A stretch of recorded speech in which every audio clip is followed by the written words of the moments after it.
बहुत शुक्रिया खालिद सलीम साहब। इस कारवान में जिसने साथ दिया वो शायद एक नेकी है, और जो भी कलम के साथ, किताब के साथ जिसका रिश्ता ज़्यादा होता है, मुझे लगता है कि खुदा को उसको ज़्यादा जवाबदेही होगी उसकी, कि वो कैसे चीज़ों को लेके चलता है।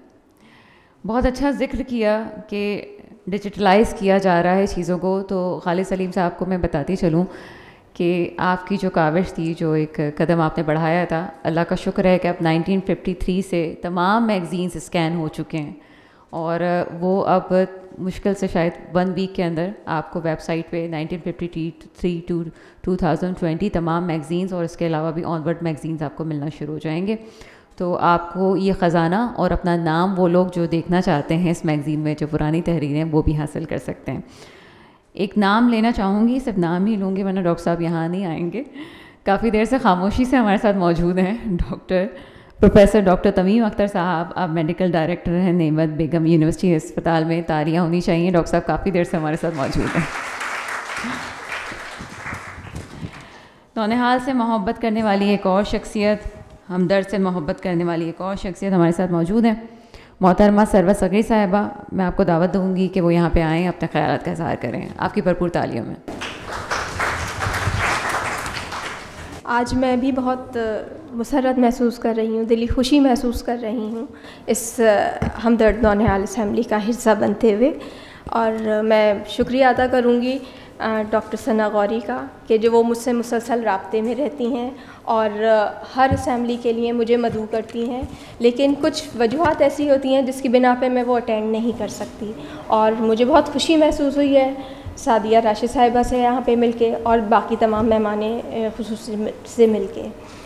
जहाँ तक ताल्लुक़ हमदर्द का है, तो अगर मैं भी अपने बचपन पे नज़र डालूँ तो मैंने भी अपने बचपन में अपने इस शौक़ को तक़वियत, रीडिंग को के इस मतलब मुताले को जो मेरा फ़रोग़ पाया शौक़, वो यहीं हमदर्द नौनिहाल से ही पाया।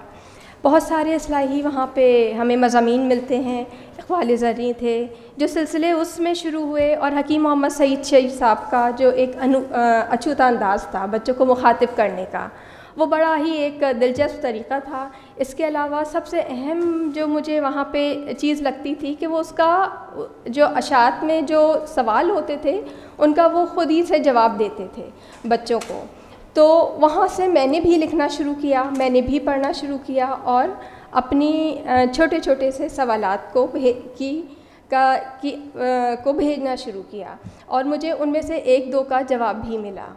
तो वो एक बहुत ही मेरे लिए, एक बच्चे के लिए जो एक 10-12 साल का बच्चा है और जो वो पढ़ रहा है और पढ़ने के बाद लिखने के लिए कोशिश कर रहा है, वहाँ पे उसके जवाबात उसे मिल रहे हैं, तो ये एक बहुत बड़ी बात होती है। अगर हम नज़र डालें तो 1953 से 2023 तक मेरे ख़्याल में बहुत सारे रिसाले होंगे जो बच्चों के इशू हुए होंगे, और ये सिलसिला 70 साल तक जारी रहना और उसी तगदौ से जारी रहना, it's not a piece of cake. जब इन्होंने मुझसे कहा कि आप भी इस पे अपने कुछ ख़यालात का इजहार करें, तो मैं भी थोड़े देर के लिए ये परेशान हुई कि क्या मैं अब इस लेवल पे हूँ कि मैं कुछ अपने ख़यालात का इजहार उर्दू में कर सकूँ, क्योंकि हम सबका अलमिया ये है कि हम उर्दू से थोड़े से नाबल्द हो गए हैं, दूर हो गए हैं।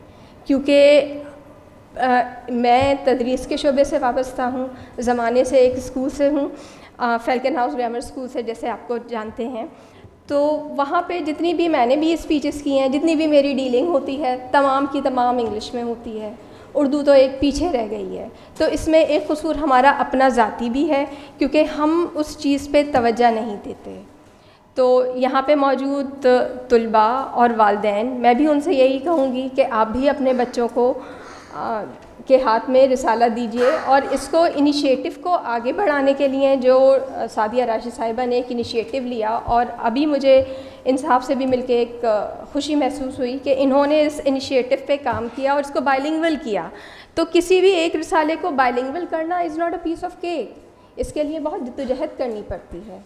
और फिर ये कि बच्चों की दिलचस्पी के तमाम मज़ामीन उसमें शाया होना और उसकी एक परसिस्टेंट विज़न और अप्रोच के साथ उसे आगे बढ़ाना, ये एक मुसलसल जद्दोजहद का नतीजा है जो चिराग से चिराग चलता चला जा रहा है।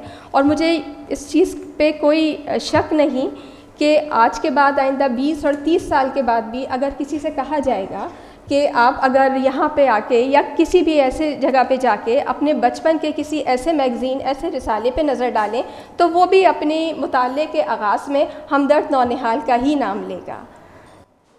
तो ये एक वाहिद रिसाला है। और दूसरी चीज़ ये भी है इसमें अहम तरीन बात कि ये सुपर अफोर्डेबल है। इसमें इसके जो प्राइस हैं वो कंपैरेटिवली अगर हम नज़र डालें और तमाम रिसालों से कहीं, तमाम मैगज़ीन से कहीं बेहतर हैं। और फिर ये कि it Aspire people of all ages, तमाम के तमाम लोगों के मर्ज़ी का मवाद उसमें मौजूद है जो अपनी दिलचस्पी के हिसाब से उसे पढ़ते हैं। तो बहुत खुशी हुई मुझे आप सबसे मिलके, और ये आज पहली दफ़ा मैंने ये असेंबली अटेंड की है। इंशाअल्लाह मैं आप लोगों से राब्ते में रहूँगी और मुस्तक़बिल में भी चाहूँगी कि मैं अपने बच्चों को भी लेके आऊँ और वो भी इस असेंबली का हिस्सा बने। आपका बहुत शुक्रिया।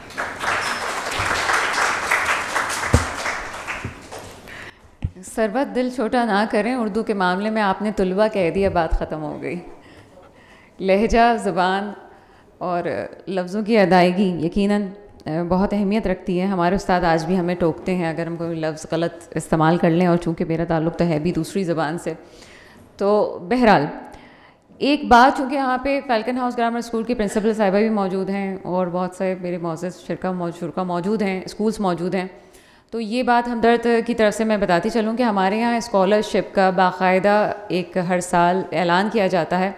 उस स्कॉलरशिप में मैट्रिक के बच्चों को जो कि अच्छे नंबर से आगे आए हैं, उनको बिना किसी सोर्स के, किसी सिफारिश के बग़ैर एक बहुत साफ़ और शफाफ तरीके से 25,000 रुपये उनकी स्कॉलरशिप में दिए जाते हैं मैट्रिक के बच्चों को, और इंटर के बच्चों को 50,000 रुपये दिए जाते हैं, क्योंकि उनकी यूनिवर्सिटी की ज़रूरियात को देखते हुए उनको 50,000 रुपये दिए जाते हैं। और इसका सादा सा प्रोसेस ये है कि हम रिसाले में हमदर्द नौनिहाल में भी इसके ज़िक्र होता है, और साथ साथ आप हमारी वेबसाइट पे भी जाके इसको देख सकते हैं। ये ख़ास तौर पे मैंने हमारी प्रिंसिपल, क्योंकि एक बहुत बड़ा स्कूल चेन है ये, तो मैं इसलिए बताया, यहाँ पे बताना ज़रूरी समझा कि वो बच्चे जो स्कॉलरशिप लेना चाहते हैं, जो इस हवाले से बात करना चाहते हैं, वो यकीनन रब्ता कर सकते हैं। इसके अलावा एजुकेशन एड होती है हमारी, जिसका ताल्लुक़ ये है कि जो बच्चे अफोर्ड नहीं कर सकते उनका 3 महीने तक कुछ रकम उनको दी जाती है, 3 से 4 महीने मखसूस रकम से उनको सपोर्ट किया जाता है कि उनकी एजुकेशन में उनका साथ दिया जा सके। हम थोड़ा सा काम तो कर सकते हैं, और मोहतरमा सादिया राशिद की ख़ास तौर पर हिदायत होती है कि नौजवानों के लिए, बच्चों के लिए, उनकी एजुकेशन के लिए आप जितना कर सकें उतना आप करते रहें। ये ज़िक्र शायद मोहतरमा सादिया राशिद को इस हवाले से पता ना हो, लेकिन मैं, हमारे एक बहुत करीबी साथी हैं, डॉक्टर हैं बहुत बड़े अस्पताल में, तो उन्होंने ज़िक्र किया कि जब मैं छोटा था तो हकीम मोहम्मद सईद को मैंने ख़त लिखा था कि मेरे पास तालीम हासिल करने के पैसे नहीं हैं। तो मुझे पता ही नहीं था, मैंने तो ऐसे ही लिख दिया था ख़त। तो वहाँ से मुझे हर माह पैसे मिलना शुरू हो गए। फिर मैं बड़ा होता गया, मुझे थोड़ी सी रकम वहाँ से आती रही। फिर मैं डॉक्टर बन गया। उसके बाद मैंने कहा कि भाई ये तो सिलसिला अभी तक ये जारी है। जब मेरे पास डिग्री आई तो मैंने कहा कि अब तो मुझे नहीं इसको करना, और मुझे बाकायदा वहाँ कहना पड़ा कि भाई मुझे पैसों की ज़रूरत नहीं है, और मैंने ख़ुद से जो है वो कुछ पैसे किसी और को दिए कि जो मदद मेरी हुई थी, मैंने अब ज़िंदगी में कोशिश की कि मैं दूसरों की मदद कर सकूं। सिर्फ वाहिद ये जज्बा होता है कि आपके साथ कोई अच्छा काम करे तो दूसरों के साथ भी आप याद रखें कि अच्छा काम करना है।